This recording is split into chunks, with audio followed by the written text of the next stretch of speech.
And I'm again it. I'm again it. Hey, before we get kicked off here, the views and opinions expressed on this broadcast are ours, not yours, not theirs, not he's, not she's, just strictly ours. Especially not the SCV, it's GEC, it's Division Brigade camps or the subsidiaries, strictly those of us who are expressing them. They could be thems. It could be thems.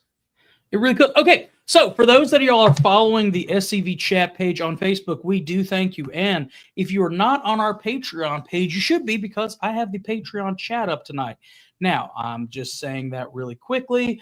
No promises that I'll be able to look at it, because I've got a list of notes and things like that we have to cover. Not that we have to cover, but we're going to cover, because we're doing a historical talk episode, and I will explain why we are doing a battle in Mississippi that had very few to any Mississippians that actually fought in it. Oh, wow. It's a bunch of Texans and Tennesseans mostly. And Gregg. Yeah, there's Gregg. Which Gregg? Let's see here. Is it Gregg Johnson? Is it Gregg Wilcox? Is it Gregg? John Gregg. Okay. John Gregg. It's going to be one of those nights. Anyway, so trying to get a picture that I put on our Facebook earlier. For those of y'all who are not on the Facebook, share out our episode while you're at it, everybody. Yeah. So we, for the past couple of years, Jason Boshears has been saying that Adam Southern looks like a Velvet Elvis. And yesterday I was at a certain chicken establishment that is open on Sundays. And lo and behold, they had a Velvet Elvis. So Moose is going to put a poll up on the YouTube. Yes. And asking, do y'all think that the Velvet Elvis behind me actually looks like Adam Southern, the executive director? A lot of people say that if you kind of squint at it and turn upside down and look at it, maybe it does, maybe it doesn't. I don't know. We report, you decide. Let's look through the comments, see who's in tonight. Good evening, Wolford Owens and Andrew and Kyle Thompson on time. Well, I guess you're on time. We kind of started a minute late. And then Al and Wes and Michael C. Hardy, good evening. And then Floyd Harvey and good evening, Paul Gremling. And to the Mouton Camp, good evening. And Faversham to Carl. Been meaning to call Carl the past couple of days, but life comes at you fast, and then you forget, and next thing you know, you're on live and having meant to call Carl. You got that post? You got that thing up yet? Almost. So yeah, apologize for last week not having an episode. We got to Division Reunion, and I was a little bit sinusy going into it. And when we got there Friday night, everything was going swell. But we suddenly get to Saturday morning, and I'm asked, hey, can you run the business meeting as division parliamentarian? And I'm like, sure. And I did. And I'm also resolutions chair for the Mississippi Division, and I like resolutions. I like resolutions a lot. Resolutions are fun. They make me feel good. Well, anyway, we get to the wonderful portion. I had to read I got a little bit verbose on a couple of them, and reading them out loud killed my voice, especially when the microphone died. And at the very end of the business session, we had a member who was hard of hearing who, instead of sitting near the front, sat in the middle to the back of the audience and kept saying, screaming, I can't hear you, instead of moving up. Can you say it louder for the people in the back? Yeah, no kidding. instead of moving up, which would be the polite thing to do to any type of speaker. So if you are hard of hearing and you think that you may, I don't know, not be able to hear an important portion of a business meeting, just go ahead and sit near the front. The poll is up, by the way, everybody. So anyway, as I am standing there trying to scream at the top of my lungs so that this gentleman can hear me, I died. I of course had a dip of snuff in as per my usual, and it went down the wrong windpipe. And I've had this happen before. It's happened before on this show. But the combination of having to, throw my voice out, and then Saturday night at the banquet, we had our normal resolutions. That's what we do in Mississippi, the thank the camp for hosting, and the thank the OCR chapter for helping them, and thanking this person and thanking that person. The ones that really are no brain passes. We just handle those at the reunion as one of the last items of business. So anyway, I had to read the rest of the resolutions. Of course, we passed one. Adam's supposed to be sending it to Don Barrett's widow on behalf of the division, as well as to the Alabama division, expressing our condolences and prayers during this tough time. We had a past division commander pass away like Wednesday right before reunion. So there's one we had to get out to his family, and then some other stuff. So needless to say, and then on Sunday, of course, being up in Northeast Mississippi, we had to stop at Shiloh.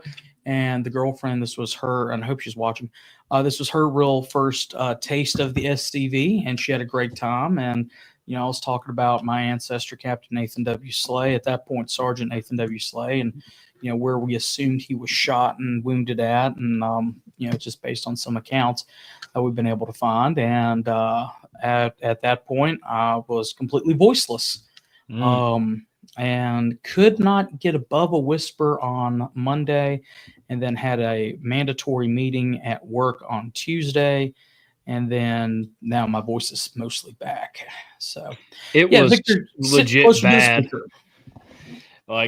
So we accidentally ran into Connor Sunday. We just wanted to go by in Shiloh and see the Mississippi Monument before we left, and Connor gets out of the car and he's like, this. Hey. We were like, what? What? Hey, what'd you say? Because, we're all the way up here. And so we honestly couldn't hear him. And Connor just finally does, I said, I hate you. Yeah. It was literally when I had that mandatory meeting on Tuesday, I would talk, get 3 words out, and then completely go out. So I was having to hold my vocal cords in order to get a word out. So that's going to be. Oh, Kyle, I'm going to miss your multi-camp tour at Shiloh this Saturday. I'm going to be at the Nathan Bedford Forrest Boyhood Homecoming. Are you going, Moose? Yes. Oh, goody.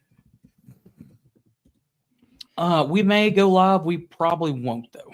I'm not sure how the cell phone service in that area is.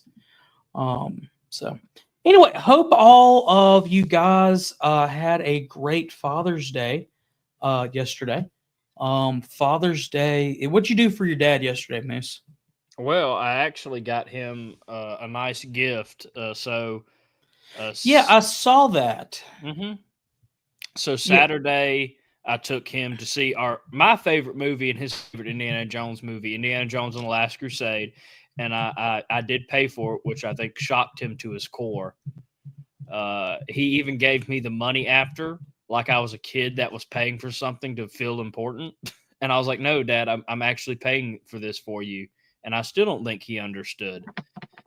He didn't know what to do with his hands or his money. He really didn't know what to do with his hands. He's the whole drive back. He's like, so you don't want my money? I was like, no, Dad, it was a Father's Day gift. He's like, I don't understand. And I was like, okay, maybe I need to start buying more stuff for my father. And then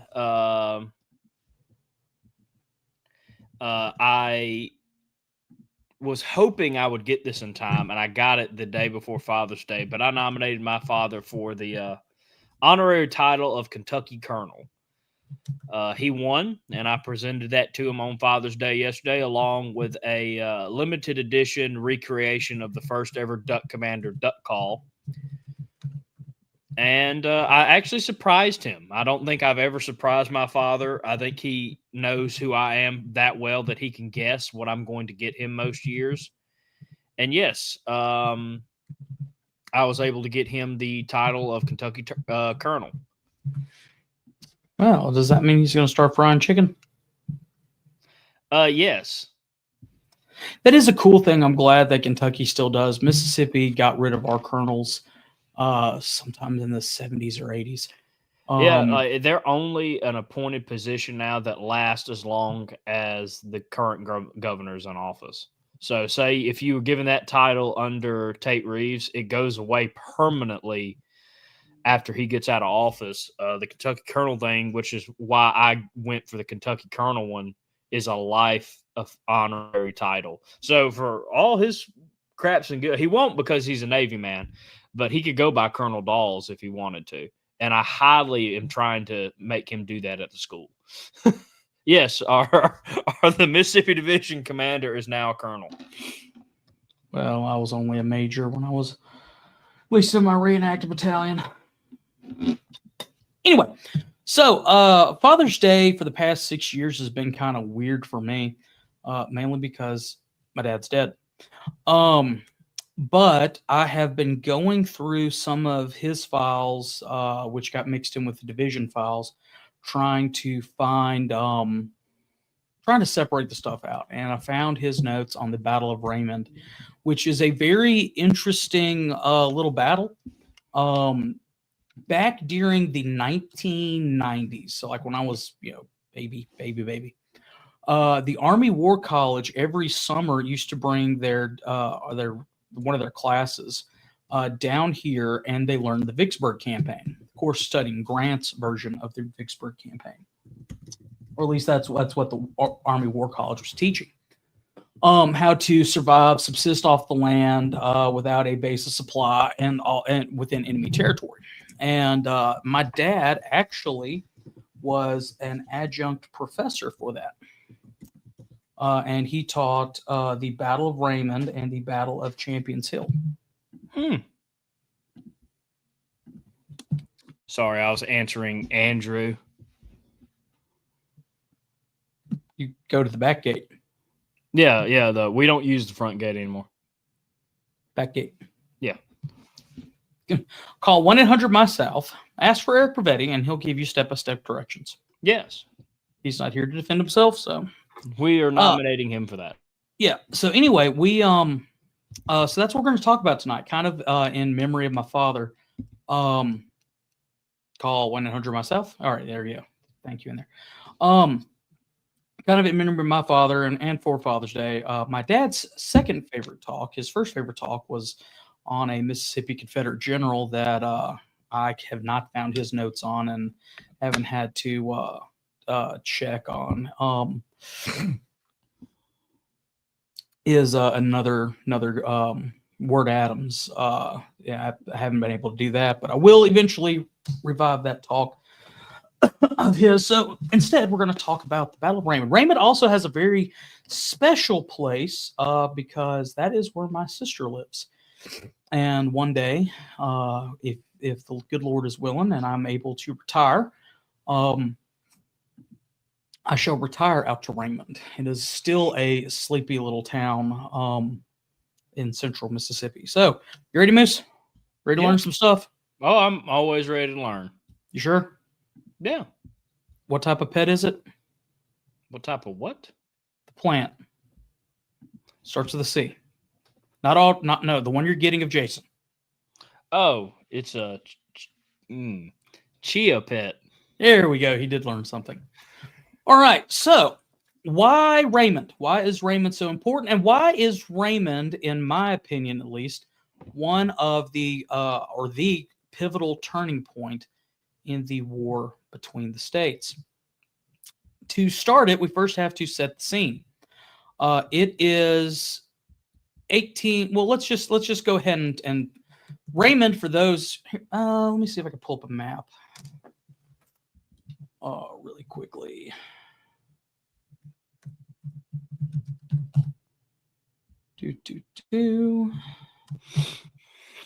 So y'all can kind of get an idea.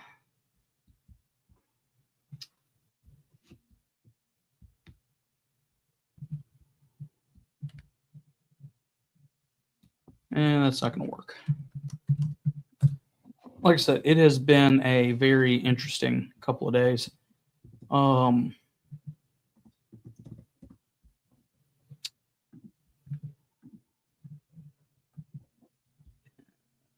Image in new tab.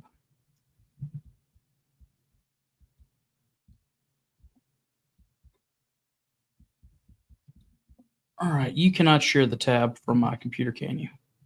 No. Lovely. You can send me the link and I can pull it up on mine. Nope, already got it pulled up. Let me close that out. All right, so this is the great and sovereign state of Mississippi. There in the center-ish of the state, you should see where Highway 55 and I-20 intersect, a star with Jackson, Mississippi. Everybody see that? Yes. See that, Moose? All right. Right about where the C is, or in between the C and the A and a little bit under, there is a blank spot, and that is roughly the town of Raymond. Is right in there. Raymond is a very small town. Population is, the town would have died if it wasn't for Hines Community College. The population of the town of Raymond is 1,881. That and the Hines Community College, and the fact that it is one of 2 county seats for Hines County. But that's not why it's important for the war between the states, or at least in today's study. So if you notice over to the west of Jackson, follow I-20 like you're heading towards Louisiana, you will see that there is another town under the number that says 61. I don't know if you can see my cursor or not, but it is called Vicksburg. Now, Vicksburg is a city on a set of hills or cliffs, bluffs, if you will, that the Confederacy immediately realized was very important. During the war between the states, there was a rail line that ran from Vicksburg all the way across the state, with the exception of one little spot Jackson was missing. It didn't fully connect, but it was a major rail line. Also, if you notice here, Mississippi is boundaried by the Mississippi River. If you remember back to your history in 1862, New Orleans has fallen and Memphis fell as well. In 1863, Vicksburg and Port Hudson are the only 2 major defensible positions on the river that were still in Confederate hands. As I said, Vicksburg loomed over the Mississippi River like a gray fortress, its bluffs bristling with cannons, a bulwark of Confederate hope in the war between the states. The river was the South's lifeline, the Mississippi River, carrying men, grain, and cattle from Texas, Louisiana, and Arkansas to the eastern heartland. Railroads stretched from Vicksburg to Jackson, a web of iron knitting the Confederacy together. And again, reminding everyone that Memphis fell in June of 62 and New Orleans in April of 62. Vicksburg stood as one of the last bastions on the Mississippi, the nailhead holding the South's halves together. Its loss would cut the Confederacy in half. In autumn of 1862, Federal General Ulysses S. Grant cast his eyes on Vicksburg, launching a campaign that stumbled through fire and mire. His first thrust sent roughly 40,000 bluecoats south along the Mississippi Central Railroad from Tennessee, aiming to crush General John Pemberton's Confederates and seize Jackson and Vicksburg. He eventually set up a supply depot in Holly Springs, Mississippi, and his wagon trail or his supply lines went all the way back to Tennessee. On December 20th, though, of 1862, Earl Van Dorn's cavalry struck and raided Holly Springs and torched roughly $1.5 million in federal stores and capturing roughly 1,500 prisoners. Grant's army was gutted and it limped back to Memphis. The campaign was a smoldering ruin. Grant later recalled, I believe in his memoirs, and I'm paraphrasing here, that I had nothing to do but retreat back to Memphis. He had no way to supply his army. He was not living off the land at this point. Meanwhile, while Grant's getting his butt kicked in North Mississippi, William Tecumseh Sherman steamed down the Yazoo River with roughly 30,000 men, eyeing Chickasaw Bayou's bluffs north of Vicksburg. And on December 29th, they charged through the swamps, only to be cut down by Stephen D. Lee's entrenched Confederates. The Bluecoats fell like wheat, losing roughly 1,776 men to the Confederates' 207.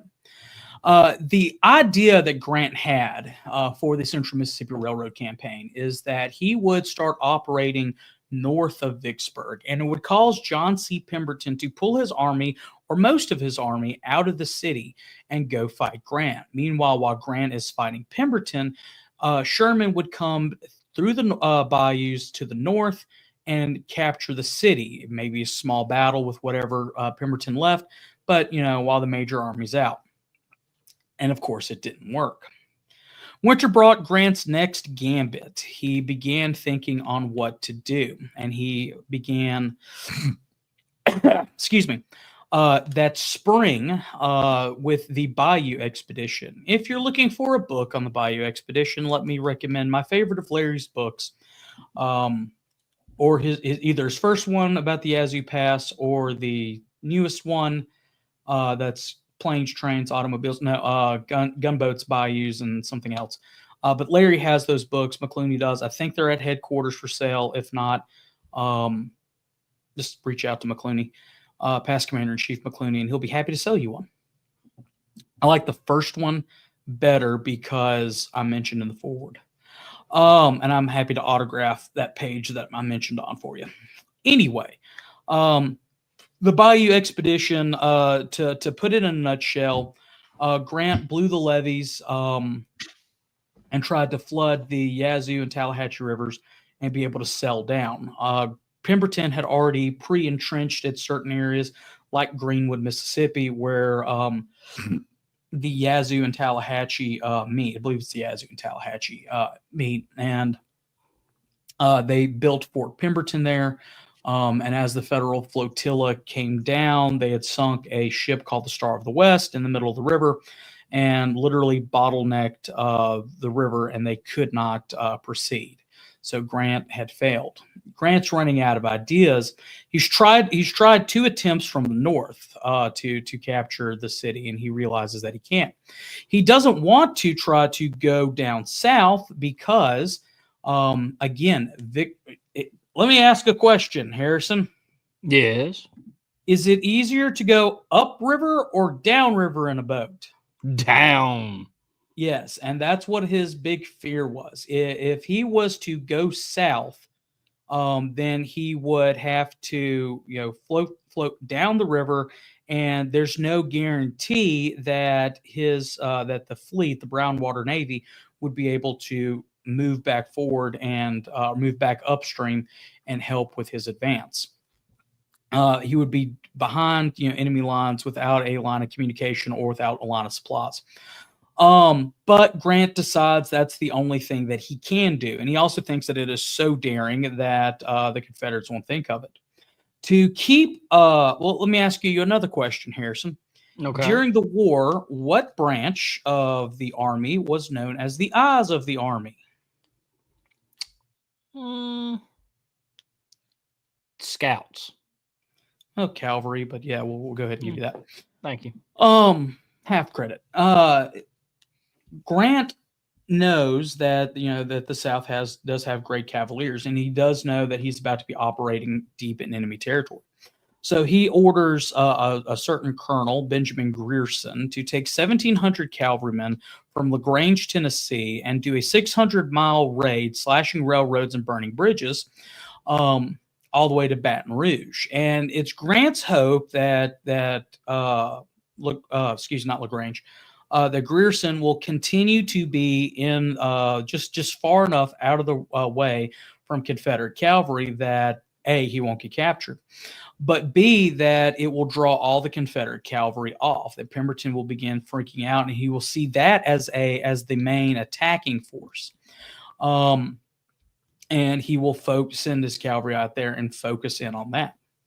And it works, and that's exactly what Pemberton does. He sends all of his cavalry and stuff out. Meanwhile, Grant marches his army down the Louisiana side of the river, and they cross at Bruinsburg, which is just around Port Gibson. That is roughly around May 1st, 1863. If you want to be very technical about it, Grant's columns, they were McPherson was first. Well, I'm getting ahead of myself. Anyway, it was the grandest amphibious landing that America's ever seen until D-Day. There you go. However, the Federal Army begins crossing on May 30th. May 1st, though, at Port Gibson, 30 miles south of Vicksburg, John Bowen has 6,000 Confederates, mostly Missourians, Arkansans, and Alabamians. And they begin putting up a fight. Again, 6,000 men. If you've never been to the area that the Battle of Port Gibson was fought upon, it is very ravine-y. There's a lot of ravines, cane breaks, bushes, brambles. I mean, you want to. I'll often say that Shiloh is one of the better preserved battlefields, where you can get an idea of what it was kind of like there as far as the topography goes. But Port Gibson is definitely one. Nobody has tried clearing out those cane breaks. The only difference now is the addition of kudzu into things. Of course, that wasn't brought on until after World War II. Anyway, those 6,000 men are able to hold back McClernand's 23,000 Federals for about 17 hours. And they can completely bottleneck the Federal Army. And of course, Bowen sends word back to Pemberton, hey, this is it. Forget the feint, forget the cavalry that's going and destroying railroads and stuff. This is the real deal right here. As far as casualties statistics go, of the 6,000, Bowen suffered 68 dead, 380 wounded, and 339 lost, as compared to the Federals, who had 875 casualties. And at this point, as Bowen falls back, the road to central Mississippi is open. Now, Grant had originally been looking at maps and things like that, planning the campaign, and he knew that Jackson was a major rail hub for supplies and things like that, as well as reinforcements. Grant did not want to, it is my belief, and I believe it has been proved by many other historians, originally did not want to go and attack Jackson. His original idea was to attack a place called Edwards Station, which is really close to Edwards, Mississippi. While he thinks about doing that, he begins planning his line of march, and his men are they are subsisting off of the local agriculture, the local farm stores, and things like that. Other than a couple of local home guard scouting type things, the cavalry has not gotten back. Pemberton is a very cautious general. You have to remember that Pemberton, and I'm sure Dr. Sandy Mitchum is typing something in here about Pemberton, isn't he?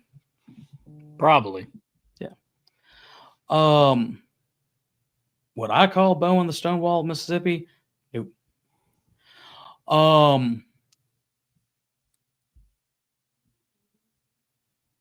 Sorry, I'm getting caught up on the chat. Let me get back on here. Um.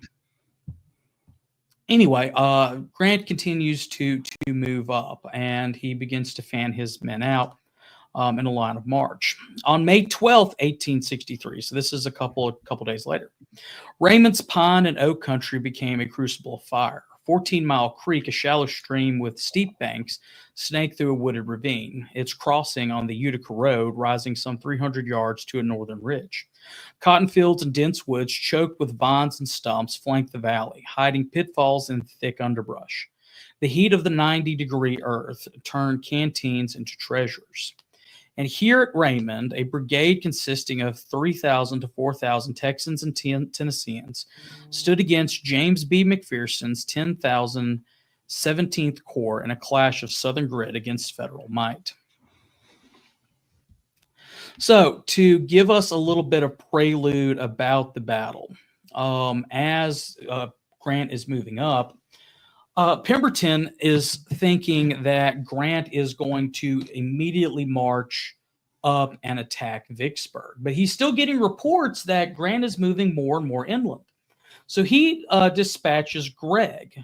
Gregg, who had been originally at Port Hudson and sent north as reinforcements to Jackson, to Joseph E. Johnston, who was on his way there, is ordered by Pemberton to move to Raymond in hopes of intercepting a federal unit rumored to be at Utica. Both Gregg and Pemberton believed that the federal forces was there in the area was only a single brigade, which would have numbered about 1,500 men. In reality, the force was McPherson's entire corps. Again, 10 to 12,000 men. They expected that the Federals would attack at the Big Black River and then go to Vicksburg. I cannot make that clear enough. And Pemberton believed that any movements towards Jackson via Raymond were simply feints.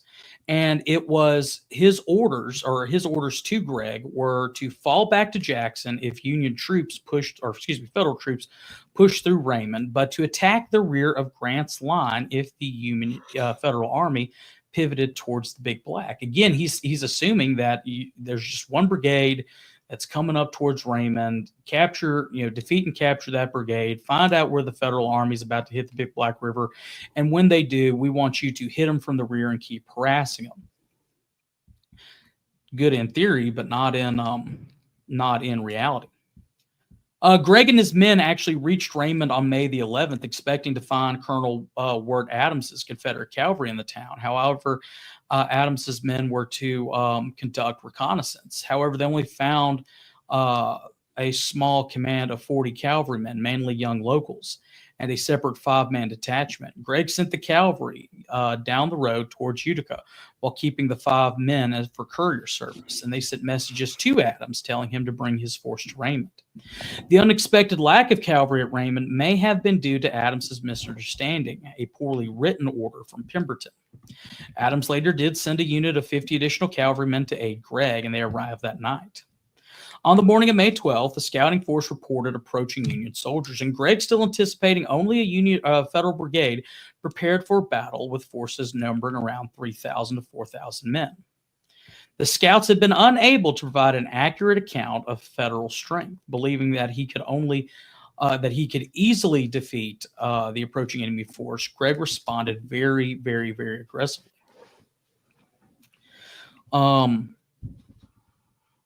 As dawn broke on the hot and still day of May 12th, the air thick with promise of blood, Federal cavalry leading McPherson's column trotted down the Utica Road, probing for resistance. Hiram Granberry, who is a very interesting breed, had placed skirmishers forward, and they had opened fire at the Federal cavalry at about 100 yards, surprising the Blue Horsemen. Rifles cracked, and the Federals fell back, startled to find Confederates so bold. A scout galloped to the Southern commander, reporting 2,500 to 3,000 bluecoats, likely an overestimate, confirming the belief that he faced a mere brigade. Bledsoe's guns, and that's a Federal battery, began getting out into line. Dang it, I hate typing in this thing.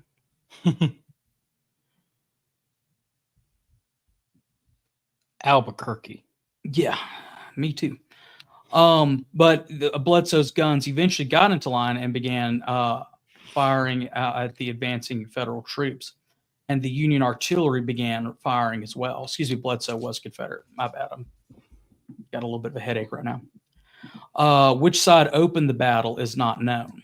Smoke from the firing clouded the air and reduced effectiveness of both sides' artillery.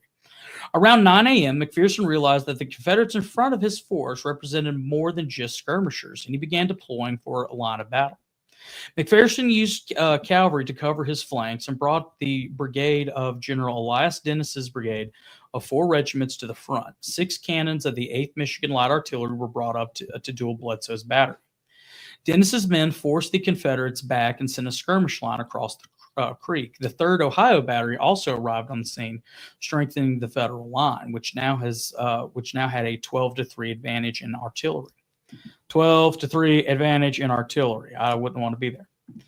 Union Brigadier General John E. Smith's 5 Regiment Brigade of Logan's 6,500-man division arrived and attacked the Confederate line.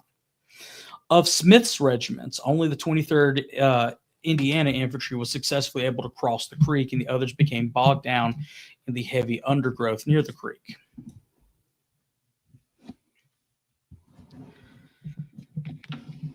Any questions so far? I don't think so. I don't see any from the crowd either. Seeing the Federals were funneled on the Utica Road, the Southern commander tightened his line for attack. The 7th Texas and 3rd Tennessee would strike in echelon. And for those who don't remember what an echelon means, think back to the Beauregard, or not the Beauregard talk. Ooh, God forgive me. The Barksdale talk, where it's like a row of dominoes. Of the one regiment would walk off, and then the next regiment would step off after they took so many paces forward. The idea to string out the Federal line. While the 50th Tennessee and the 10th and 30th Tennessee consolidated would swing off the Gallatin Road to hit the Federal right, aiming to capture McPherson's guns before they silenced Bledsoe's. Granbury's Texans smashed into the 20th and 68th Ohio, the former holding, the latter breaking for the rear. The 3rd Tennessee drove the 23rd Indiana back across the creek, shifting southeast to threaten the 45th Illinois. The Federal line buckled, but Logan rode through the smoke, General Logan Federal, shouting, "For God's sakes, don't disgrace your country." His voice rallied the Bluecoats. McPherson, green as a corps commander, overestimated his Southern foes. The 41st Tennessee moved up from reserve, but heavy smoke and dust blinded the Confederates to the Federal strength. John D. Stevenson's brigade, held back by dust clouds, now advanced, 2 regiments bolstering Dennis's and Smith's Federal brigades, shoring up the Union right and foiling the Confederate flank attack. The 50th Tennessee fired early, losing surprise, and fell back without telling the 10th and 30th Consolidated, which waited idle, stalling the flanking move. The 20th Illinois counterattacked, driving the 7th Texas back, splitting it, some to the 1st Tennessee Battalion and the others to the 10th and the 30th Consolidated Tennessee. The lines realigned. The Federals held 125 yards east of the bridge, firing north. Confederates held 100 yards around a creek bend, firing south. The 3rd Tennessee expected cover from the 50th, took fire from the 31st Illinois on its exposed flank. 4 Federal regiments counterattacked after 45 minutes, only to be checked by the 41st Tennessee. Chaos reigned in the undergrowth, smoke choking the air, units fighting as scattered bands. At 1:30, Marcellus M. Coker's brigade under John B. Sandberg arrived, supporting Logan's left. 2 more regiments joined Smith and Stevenson, though deemed unneeded and held in reserve. The 50th and 10th and 30th Tennessee prepared to advance, but broke contact, the latter shifting right, leaving a gap with the 41st. 4 24-pound howitzers from Battery D, 1st Illinois Light Artillery, strengthened the Federal barrage. McPherson's 22 guns, 22 cannons, pounded the Confederates, the Yanks forcing across the creek, clashing with the 50th Tennessee. And the 10th and 30th, exposed, charged the 7th Missouri, U.S., its commander falling early. The Tennesseans drove the Missourians back, but the 31st Illinois rallied Missourians halted them, repulsing a Federal push. The Confederate commander, unaware that the 50th the 50th held his left, shifted the 41st there. While the 50th moved right, swapping places, the Federal numbers telling retreat loomed. The 1st Tennessee Battalion feigned an attack on Croker's men, covering the 7th Texas and 3rd Tennessee withdrawal. The bluff worked. The Bluecoats began falling back. The 10th and 30th attacked an Ohio regiment, only to be driven off. The 50th Tennessee covered the Utica Road retreat, or perhaps took the Gallatin Road. 6 companies of the 3rd Kentucky Mounted Infantry arrived, aiding in the withdrawal. By 4, the Confederates streamed through Raymond towards Jackson, halting in the woods near a cemetery. Joined by 1,000 men under W.H.T. Walker, they left 514 behind, 25 dead, 299 wounded, and 186 missing, as compared to the Federals' 442 losses. Ward Adams's cavalry, scattered by Grierson's raid, offered little help except for the 5 troopers at the start and 50 arriving later. Their scouts harried Federal flanks post-battle and continued being a stinging defiance. Federal soldiers entered Raymond and devoured fried chicken and lemonade prepared for the Confederates by the townspeople. The women of the town, again hearing what Gregg believed, that this would be a small little affair, that it would be a small battle, and comparatively to other battlefields, it was rather small. But they had prepared a picnic for the Southern boys as they came home. And of course, the Yankees took advantage of it. Now, as the dust settled and the Confederates retreated back into Jackson, Grant began having his captured prisoners interrogated, not interpreted. And this is where I believe, and so did my father and several other historians, that the war between the states changed. If you remember at the beginning of this little talk, Grant's original plan was to move up to Edward Station and cut the rail line there. However, remember where Gregg and his men had just come from the night before. They'd come through Jackson. Right, Harrison? Yeah. All right. Who was in Jackson? Joseph E. Johnston. Yeah. Johnston had been sent down to Jackson by President Davis to raise reinforcements to help with the siege, or help with the battle for Vicksburg, not necessarily the siege. They didn't know it was going to be a siege. As Grant is getting reports from these captured prisoners that they had just been in Jackson, that Johnston is in Jackson, and raising a force in Jackson, Grant then decides, and I believe in his memoirs that he wrote that he'd always planned to go to Jackson, but I believe it was that night in Raymond, Mississippi, that he decided that he would then go to Jackson, either defeat Joseph Johnston or cause Johnston to retreat, secure his line of retreat, and then move following the railroad into Vicksburg and then into Edwards. Had he went immediately to Edwards and advanced on the Big Black River as originally planned, and of course that was Pemberton's hope as well, that he would go and at that point move on to the Big Black River because the Confederates were on the Vicksburg side of the river. Grant would have been potentially caught between two armies, and who knows what would have happened then. However, Grant decides that he would pivot and head to Jackson, and a couple days later, Jackson would burn for the first of 4 times. First of 4. I thought it was 3, so that 4. No, Wow. All right, so the first time there, then after the siege of Vicksburg, of course, I'll get back to that. After they burn it, they move to Clinton. They tear up the rail lines there. That's where it's reported that the first Sherman necktie was made. They then moved into Edwards, where Pemberton was waiting outside of a small community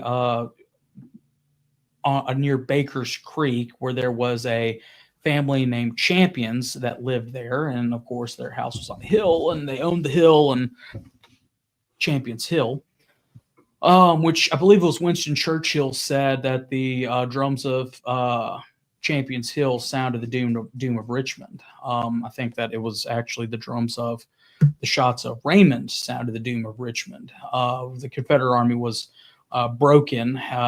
About a third of it was able to escape and get with Joe Johnston. The other third fought at Big Black River, and then, of course, went into the entrenchments at Vicksburg. Grant launched an assault there. They were horribly defeated, and then he began setting up the siege. And, of course, on July 4th, 1863,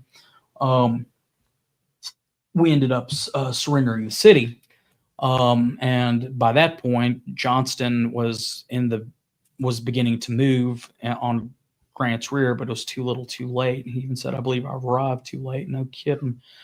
He retreats back into Jackson, and then there's the siege of Jackson. As the Confederate Army pulls out of Jackson and Sherman's Corps captures it, they burn it again. Then in this winter of 1864, during the Meridian Expedition, which was Sherman's practice march to the sea, where he marched from Vicksburg to Meridian, originally going to go to Mobile, but didn't. He burns it going through and then burns it coming back.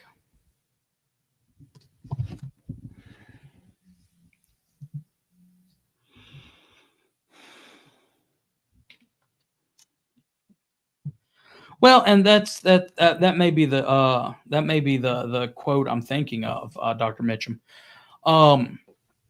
But the to me, had Grant not decided to last second change and go to Jackson, could Albert, or not Albert Sidney couldn't have, because he was dead. Could Joseph E. rallied enough men to make a difference there to fight at the Big Black River?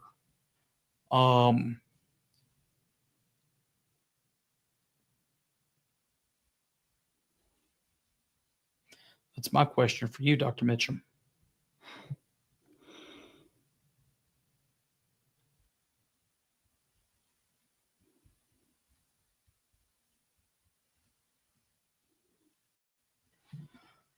Paul, what are you going to be doing at the old courthouse in Vicksburg? Are you going to be blue or are you going to be gray?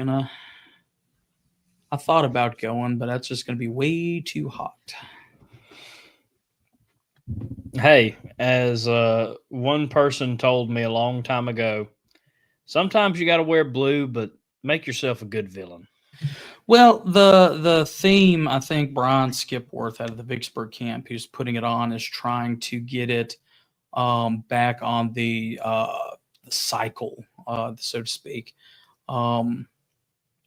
With this being 65, it would be a surrender, sign an oath of allegiance type deal, and I just yeah, that was my thing. I was like, I really don't feel like going and doing that. So that's a little bit about the Battle of Raymond. There's several good books out there about it. As somebody mentioned earlier in the comments, that it is a 1-for-1 gun line, at least on the federal side and the Confederate side as well. Raymond is a very, very lovely town to visit. No hotels. Closest thing you'll probably get is Clinton or Vicksburg. It is very overlooked, but it is a pivotal portion of history. Of course, I didn't feel like going into Colonel McGavick, who led the Consolidated Tennessee Unit, and his mortal wounding and the eventual death. And of course, if you recognize the name McGavick, you can't help but not think about McGavick Cemetery up in Franklin, where that, of course, is where a lot of the Confederate casualties are buried. That was his home before the war. So, the war would revisit the McGavick family again.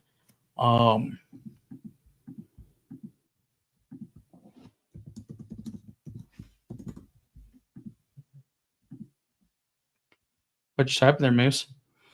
I'm just checking on something real quick. If this will load. What you checking on there, Moose? We might have a troll. I'm double checking someone's information. Well, are you ready for national reunion? I'm not ready to get shot if that's what we're asking. No, that's not what I was asking. I was asking if you're ready for national reunion. Oh yeah. Why do you always have to go negative? It was implanted in me these 4 years that I spent being someone's aide de camp on the division level. You need to smile, man. Be happy for once. I try. But enjoy life.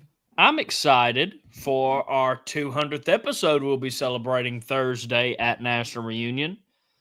Time and location still TBD. Still to be determined.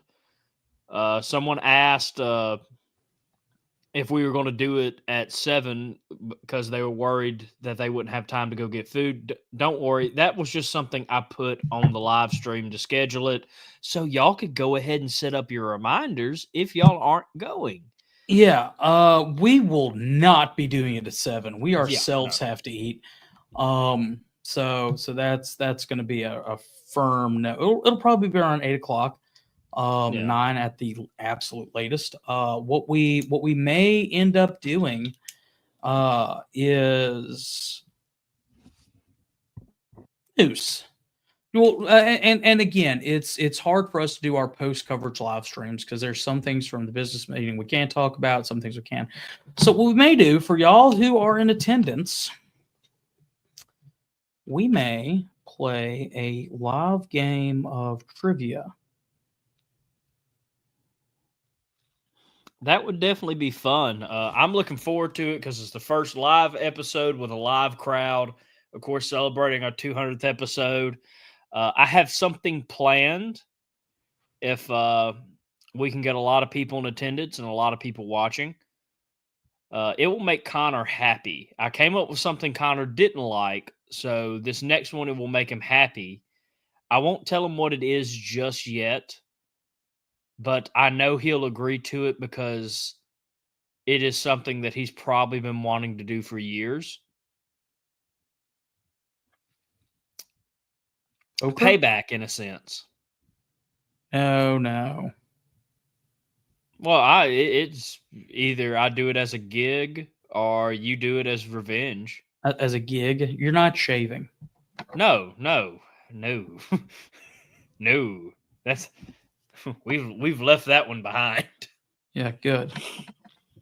Well, I thought about it and I was like, by the time we get to the views I would want, it would probably be the middle of hunting season. And I'm not shaving in the middle of hunting season. It's too cold on that water.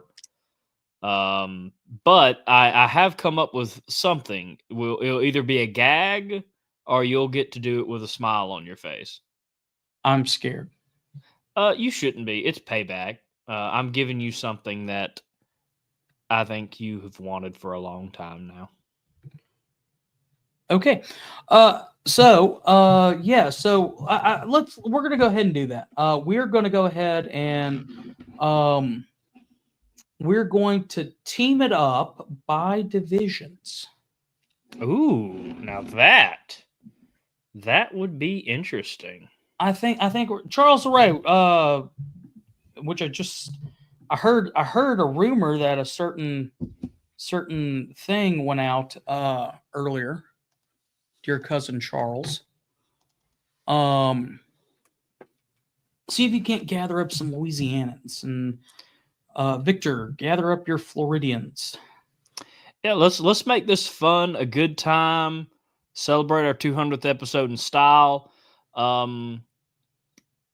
Buy 2 shirts. I will be designing a 200th episode shirt if you want one of those, or you can get one of our regular t-shirts. I want to see people in showing their SCV chat pride, if you will. Oh, dang it! I meant to mention that at the top of the show. Can you pull up our Patreon?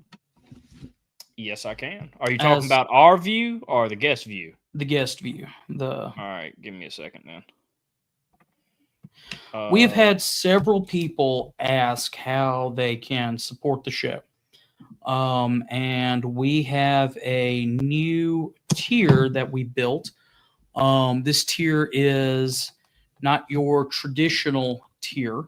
Of course, if you want to, as an individual, go ahead and do $10 a month. We are more than thankful for it. That's we cannot thank enough for those that want to help us with that. But for groups, businesses, things like that would like to advertise here, we have a brand new opportunity for y'all. We now have a sponsor tier. So if y'all are wanting to, hold on. I got to tell a funny story about that, Dr. Mitchum. But if your camp or if your business would like to run an advertisement, if you're an author and have a new book coming out, $80 a month, which is roughly what, $10 an episode? Yes. Yeah. So that's why we're not doing the intro videos for a while. We're working on doing the as soon as we get some new sponsors in, building their slide credits and things like that. So that's why we're not doing that now.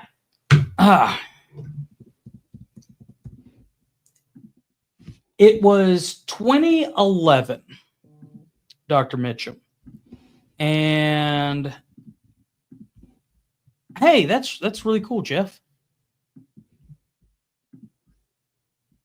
What? So and you can now pay annually and save 5%, instead of the $10 a month. So we're working on to where you can, so it'd be $9.50 a month instead of $10 or whatever. So all right, so that's really cool, Jeff. I really like that at the fundraiser at the Pee Wee Valley last week up there in Tennessee, awesome. or excuse me, Kentucky. Somebody was wearing one of our shirts. All right, so Dr. Mitchum, it was 2011. I had just literally graduated high school the Thursday night before. And we were doing an event at Champions Hill. And they were dedicating a historical marker. And the Champion House, of course, is no longer there. There is a church that stands where the house once stood, and you can go back to what's left of the Hill of Death from the church. It's not much of the hill because it was hauled off and used as fill dirt.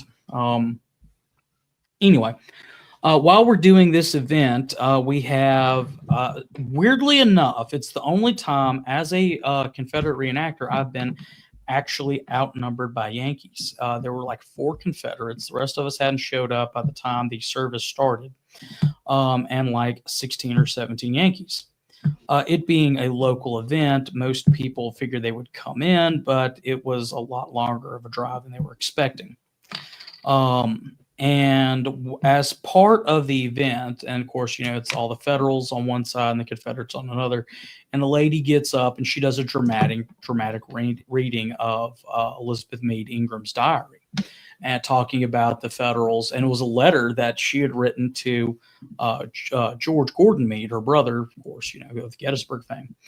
And talks about how they ransacked her house and pillaged everything, and also all that about her neighbors and stuff like that. My buddy Charles Tucker, who at that point I hated, but he wasn't my buddy yet, gets up because all these guys that are falling in with him are Mississippians and Louisianans, and 90% of them are SCV members.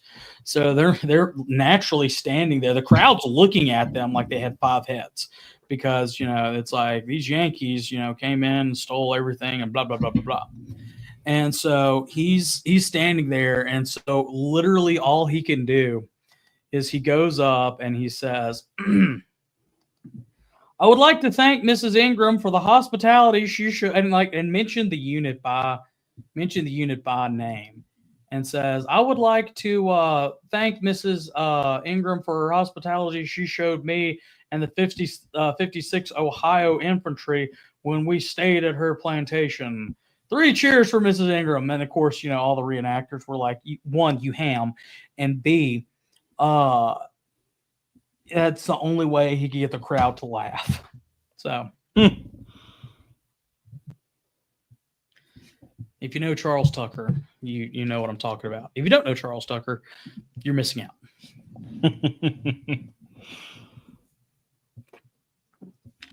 So when do you go on your little trip, Moosey? So yes, everybody. I'm going on my first of 2 annual beach trips next week. So next week you will not see me on Chat and Look Around. It is one of the rare weeks where you won't see me at least on one of them. I usually appear on at least the Monday show or Look Around. So, well, luckily for me, nope, it's not. Oh, Jason. We'll get you set up, Jason. You will have to help Jason set up because I won't have any Wi-Fi on this trip. No, I can host Look Around. I've done it before. Oh, okay. Yeah, it'll. In fact, if he's not busy, the newly elected division commander of Mississippi and / Colonel. Yeah. Colonel Dawes. He will actually be in Jackson that day. So, in this same office that I'm in. Which is, for those who don't know, the Mississippi Division Headquarters office. Yay! So, humble division brag. So, probably gonna, first. Oh, and I'm speaking at a camp tomorrow. God bless them. Yeah, the Nathan Bedford Force Camp out of Meridian, Mississippi. Yep. So if you're in the Meridian area and you want to hear me talk about social media and engaging youth members in the SCV, you can tune in and come to see me at that camp. Yeah, Forrest and I may talk about one of the resolutions we passed this past division reunion. That would be great. I will have to catch it when I come back. As I said, I won't have any Wi-Fi this trip, but maybe 1 hour a day. Because I'm going on a cruise for this year's beach trip, which was a financial disaster, but great idea. Yeah, well, I mean, at least the food's included. Yeah. Well, Moose, my 1 poor episode, was not a broke and poor college student for about a month. And now that I've started paying for this trip, I haven't got on the boat yet. And I've already become, once again, a broke, poor college student. Here we are, full circle moment again. Yeah, well, could be worse. But I will be enjoying it. So for those who need me, I'm sorry, you probably won't get in touch with me. What are you doing Wednesday? Wednesday? I'm watching Look Around Florida. You are? That's right. Look Around Florida with Sean McFall has changed the dates. It is no longer on Tuesday. It is on Wednesdays. That's something else we've got to find. That's one reason why we're having to redo the opening videos, because he changed the dates and having to find those original graphics. It's been fun. So. Oh, I am enjoying being newsletter editor for my camp. Newsletter editor, and what else? How much time do you have? I believe you're also serving as camp commander. Yes, I'm camp commander, which means I'm in charge of heritage operations and the newsletter.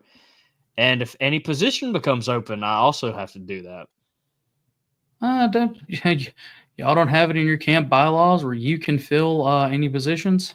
There will be that position soon. Dad must have just liked doing more and more stuff because he wrote the bylaws.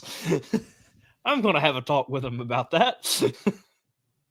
I was reading our camp bylaws after I got elected and said, Dad, why is this here? He's like, well, just couldn't find anybody, so I just thought I'd do it. And I was like, oh, great. Thanks, Dad. So, yeah, there will be some camp bylaw changes for the Samuel H. Poe camp. And, by the way, if y'all are just wanting to see some SCV news from Mississippi, the 5th Brigade has a page now. So there's some shameless self-promotion for my brigade.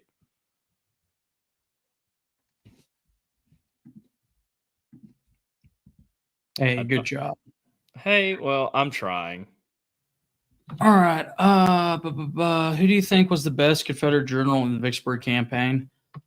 It's a tough one.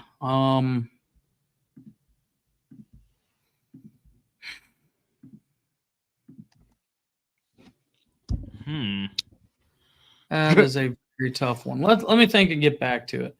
Yeah. Because it was definitely not John C. Pemberton, nor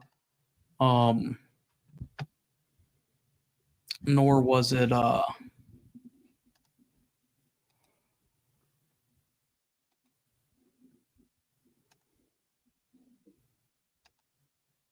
Joseph Eggleston Johnston. So, anyway, well, we hope y'all enjoyed tonight's little episode. Hope everybody had a happy Father's Day. We're going to go ahead and wrap it up here. Moose will be back on Thursday. Sean will be back on Wednesday with Look Around Florida. I'm sure David Pope is going to have something in the, I don't know, with it being the weekend of the real quick, the polls numbers are in. Does Adam look like a Velvet Elvis? 63% say no. Well, tragic day for Adam. Yeah, I think it's more of a tragic day for Bo Shears. It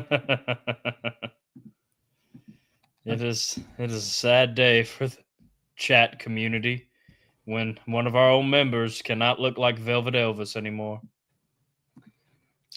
Bo Shears is probably going to want to recount. I don't believe it. He's going to get mad and cross them little T-Rex arms. Roar. Anyway. All right, y'all. We're going to wrap it up here. Hope y'all have a great episode out. I hope y'all have a great rest of your week. Thanks, guys, for tuning in. Ref up. Yeah, in the words of the late and great Harold Philpotts. No Fumar in the elevator. No habla English.